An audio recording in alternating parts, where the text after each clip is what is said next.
It is November 1st, finally the month we've been waiting for. Kind of hunting an area, I mean it's not too far from George Brett's core area, but still continuing the search for George Brett. Going after George Brett again. We're trying something a little bit new as far as the deer I'm hunting, George Brett. But this is what was last year's core area for George Brett. I've been spending a lot of this season going after a deer that I call George Brett.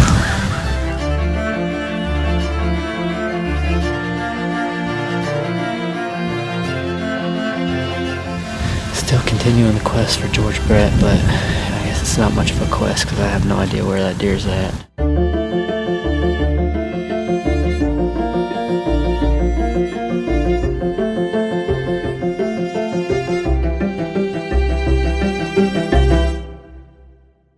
Midwest Whitetail is brought to you by Realtree, Hoyt Archery, Fuse Accessories, Muddy Outdoors, Cabela's, Trophy Rock, Scott Archery, Frigid Forage, Rocket Broadheads, Bloodsport Arrows, Redneck Hunting Blinds, Yeti Coolers, Quiet Cat, Non-Typical Wildlife Solutions, Deer Grow, Ozonics, and Nikon. Welcome to Midwest Whitetail. On last week's episode, I talked about the fact that we were going to have a big surprise for you this week, and we're going to get to that right away. We're not going to make you wait for it. If you remember, Jared Mills was hunting a buck that he had nicknamed George Brett, and it was a giant deer, a really nice deer in 2014, and a giant deer in 2015. We got a update on what happened to George Brett. So I'm going to hand it over to Jared Mills. Well, it's February 24th, and I'm out here doing a little shed hunting. And I just walked up on the biggest surprise I possibly could have expected, and that is the deer I call George Brett.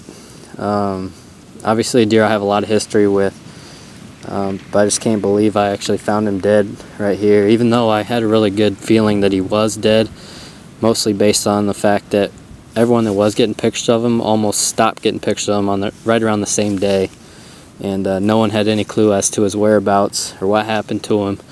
So I had a good feeling he was dead, but still just can't believe he's laying here. I just came over the hill and he was just down this little crevice, and I'm not sure. His rack is wedged pretty good in the fence here, but I'm not sure if that's what happened or if he just kind of got drugged here by coyotes. You can see rust and stuff on his main beam there, but either way, whatever happened to him, it's not how you want to find him.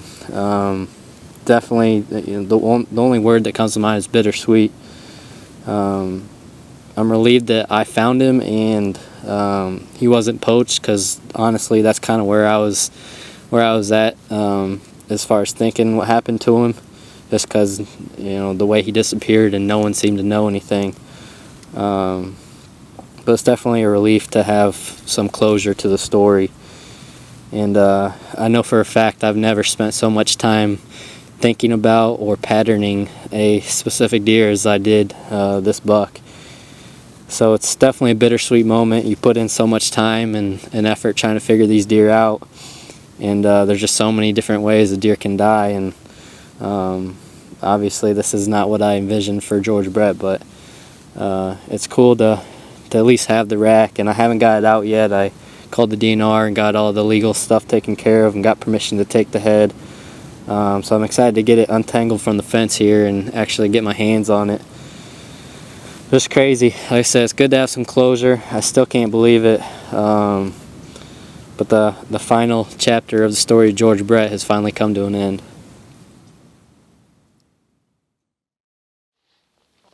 It's too bad that the deer died that way. I mean, we've had a number of them on this farm that happened to too, where you just assume that these deer are going to be there to hunt. And I guess that's one lesson that we've learned the hard way is the stories don't always have happy endings. It's just nice that Jared was able to find the deer and give some respect to that tremendous trophy. on this next segment, I'm going to talk about how to grip a bow. And we've got some more stuff on this episode too. We're going to get into one of my quests, a deer that I'm going after, and a little bit about frost seeding clover. This is the prime time for that. So that's going to be a part of this episode too. But first, really quick here, I'm going to talk about the grip. And I had somebody on the Ask Winky segment of the website inquire about the best way to grip a bow. So I'm going to go over that. This isn't something that I learned myself. I mean, my own natural tendency was to grip the bow high, and it was an incorrect grip, mostly on the meat of my thumb, and pushing high up into the grip. But Randy Almer and a few other really top shooters gave me some good advice. And if you think about what I'm going to tell you next, it's going to make a whole bunch of sense to you, and it's going to change the way that you hold a bow. The whole idea of the grip is to be neutral. Don't add any element, any additional variable to the shot. So all you want it to be is a lifeless cradle that the bow sets in, and then you squeeze off the shot with your released hand, and the arrow flies forward. The grip shouldn't do anything. So the best way to do that is to remove the hinge. So the further out into your hand you go holding it, the more of a hinge that you've got in your wrist. Now your whole hand can act like a hinge. So the idea is to eliminate the hinge by having the pressure point of your grip between your hand and the bow be right in line with the forearm bones. So you got the bones coming up out of your forearm. Find that point where if you push on it, your hand doesn't turn. So if I go too far inside, my hand wants to turn this way. If I go too far outside, it wants to turn that way. If I go right to that point at the very end of the two bones from my forearm, I push on that spot, my hand won't pivot. The point is right where the lifelines come together on your hand. That really is maybe a little bit inside of that, and that really is what should be your pressure point, where the forces of your forearm line up with the grip to eliminate any torque. So here's what it looks like when you shoot the bow. So I'm pushing. I'm just feeling like I'm pushing with my forearm, with the bones of my forearm right through my hand. I don't feel like my hand is doing anything. It just has really no active role at all in the shot.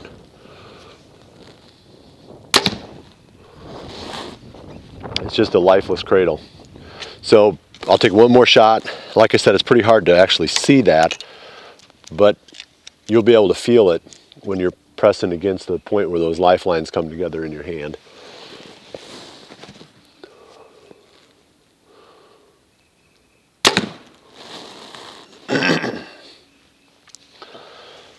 So that's the grip. And like I said, I didn't come up with this idea so you can trust it. It came from the true experts of archery. And that's where you need to go. Bow hunters obviously have their unique style of shooting. A lot of times timing is more critical for us than pinpoint accuracy, but you can be more accurate when you're shooting at any speed, at any pace, if your fundamentals are good. So look to the target shooters and find out what works best for them, and then apply that to bow hunting, and your shots will start to improve.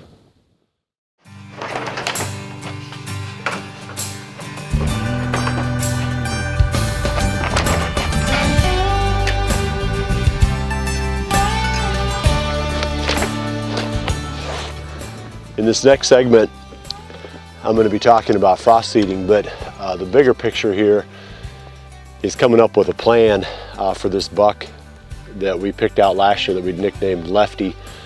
And this was a deer, I passed him up, or decided to pass him up last year. He was 4 years old. I would say for sure the biggest deer on the whole farm, but he showed so much potential, I decided I wasn't going to try to shoot this deer. It wouldn't have made any difference anyway. As it turned out, we hunted quite a few of the spots within what I thought was his range, and we never saw the deer anyway. So passing him up or not passing him up was kind of a moot point at that stage. The last thing I heard is one of the neighbors saw this deer back in the middle of November, and I never got any trail camera pictures of him through the whole season, and I put the cameras back out again late and didn't pick up any pictures of him then either. So I'm hoping that he's still alive. I'm hoping it's not going to be a story with an ending like Jared's with George Brett, that we're going to go back in here and we're going to find this deer dead. Hopefully what I'm doing is preparing to hunt this deer this fall. There's a food plot back in here that we created last year, and I would say it'd be the perfect killing spot for a deer anywhere in this particular area, which is on the edge of that deer's range. So if he's around here, this would be potentially a really good spot to try to catch him. I'm going to go back there now. I'm going to frost seed this. I had planted it, I think sometime in September last year, but we didn't get any rain after I planted. And it was just a broadcast seeding at that time. And I'm just going to freshen it up just a little bit now. I'm not going to put a real heavy dose of the Clover on it, just because I do believe there's going to be a lot of seed on there that's still going to germinate. But I want to talk about frost seeding and how it works. I want to talk about this location and why I think it will work. And in the whole process of that, I'm going to go back in there and hopefully look around and find, it'd be nice to find antlers from this buck that we're calling Lefty. So that's the project for right now. The Quiet Cat's really good for this.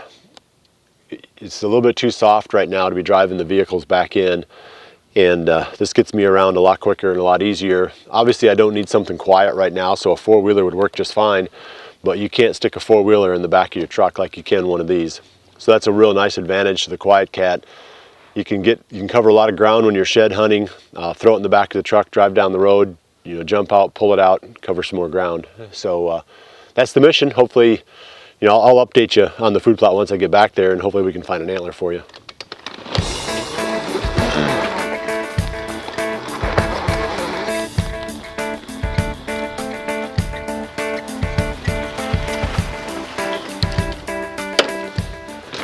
All right, this is it. I love this spot. I think it's the coolest, I'd say coolest food plot I've got on the farm. We dug it out of the timber. We had done a lot of timber stand improvement right in this spot, so there were a lot of stumps and dead trees laying. So we didn't have to cut a whole bunch of live trees, but we did have to push a lot of stumps out and clean the whole thing up, get it all tilled up and planted. But the thing I like best about it, excuse me, is the fact that we're up on top of a ridge, so the wind is going to be a little bit more predictable here. It's small enough that any deer that comes out into this plot, in theory, should end up within bow range. The stand is right here, kind of behind me over my right shoulder. So any wind blowing from this direction, which is the primary direction where all the timber is at, where you'd expect the deer to be coming from, we feel like the scent would blow out into the open field behind, and those deer would never know that we're in here. So it's got a lot of stuff going for it. Entry and exit's pretty decent. We can go through the weed field back there. It's not like we're walking through a food plot to get to it, not having to walk through a lot of timber to get to it. So the elements of what makes for a great small killing plot are in place right here. I'm going to frost seed this quick. And frost seeding is basically a technique of spreading clover, in this case, on top of the ground during a time of the year when the seed is still going to get worked to a very shallow depth into the soil. Whether it's going to get worked in by rain pounding on it or by the freezing and thawing of the soil itself. You'll see well, you can even look at it now, the ground's got kind of a porous look to it. And the more it freezes and thaws, the more craggy and porous the ground starts to look. And when that happens, of course, it's easy for the seed to find its way down in there. And then you get good seed to soil contact. That creates nice germination and a good environment for the seed to grow. So that's what we're after here. I'm only going to put on about a half a rate. Normally when I'm frost seeding, I'd put about 1.25, 25% additional to what the bag calls for, just because not every single seed is going to germinate. I'm putting pure trophy clover in this food plot, and that's my favorite blend for these small killing plots. That stuff has done really well for me over the years here. It's a mix of clovers. It's got some whites, Alsike, Mammoth Red, White Dutch, Ladino, which is a white, and then medium red. And the nice thing about blends like this is the fact that different growing conditions, different soil conditions are going to make one of the varieties more effective than another. But I'm no expert of being able to pick the perfect seed for every situation. So the blends eliminate that guesswork for me, where if you plant a pure strain, you could have a really good year or you could have a really bad year depending upon the growing conditions and the soil conditions. So I'm just going to put in, this thing is designed to plant a ½ acre, and this is about a ½ acre. I'm not going to put the whole thing in. I'm going to put probably just a little bit less than the full bag, because like I said, I did plant this back in September. This is an earthway even spread. I get a lot of questions from people about the best way to broadcast. And this thing is really pretty inexpensive. I think they're 30 bucks. You can find them online just about anywhere. You can adjust the size of the opening over on this side with your left hand, and then you just walk and crank. And trial and error is the best teacher as far as what setting for the different size seeds and the different rates. I like to go on the low side at first. I'd rather err by spreading too little amount of seed on the first pass and then having to go through the whole plot twice. And then to start out, and then you got your opening too wide and you're spreading too much seed, and then you put a whole ½ acre's worth of seed on a ¼ acre. And more is not better when it comes to seed. Everybody thinks if a little is good, then a lot's better, but that's not the case. The seed or the plant itself needs enough nutrients and enough moisture that if they're too concentrated, it just doesn't grow. So practice, is going to help you, but start on the low side. The pace that you walk and how quickly you crank will determine, how much ground you cover with each pass. Trial and error, and you'll get it figured out. But go light to start, and then over time you'll get your own settings for all the different things that you plant.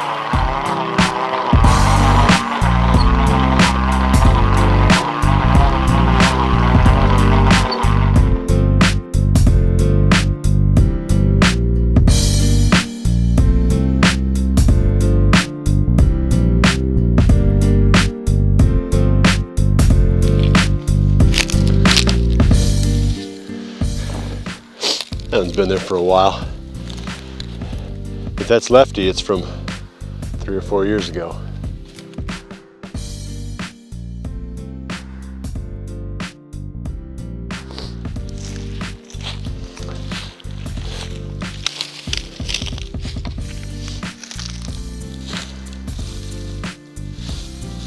That might be from that buck that we were calling Crusty 3. I'll have to, that's funny. I'll have to go get the trail camera pictures of that deer, but I'll bet you it's him. This would be, oh boy, unfortunately a 5 or 6 year old deer.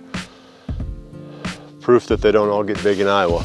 But I bet you it's from that buck. We went for a quick walk, hoping to find Lefty, but this I believe is Crusty 3. The third and hopefully last of the Crusty series, the infamous Crusty series. They all live right around this area too for some reason. This is an older deer. Unfortunately, this is as big as he's ever been and probably as big as he's ever gonna get. This one, of course, it's a dandy. And this is what Corey found. Corey's one of our new interns for this year. This is his first day on the job and he comes out with a nice 4-point side. So yeah, so that's it on the walk, but we're going to keep after this buck that we've called Lefty, and I'll bring you updates as we learn more about him. Hopefully we can at least pick up an antler from him, and ideally we'll film him during the summer and have something to show you here during the off-season shows. I got to get my mineral out here over the next couple of weeks. It's a perfect time to do that, to get the trophy rocks out, and we'll do some more food plot planning. We got some more action coming for you. The Iowa Deer Classic should be on the next episode as well, highlights from that. So check back again, and we'll see you right back here again next week for the next episode of Midwest Whitetail. And remember to always dream big. Big.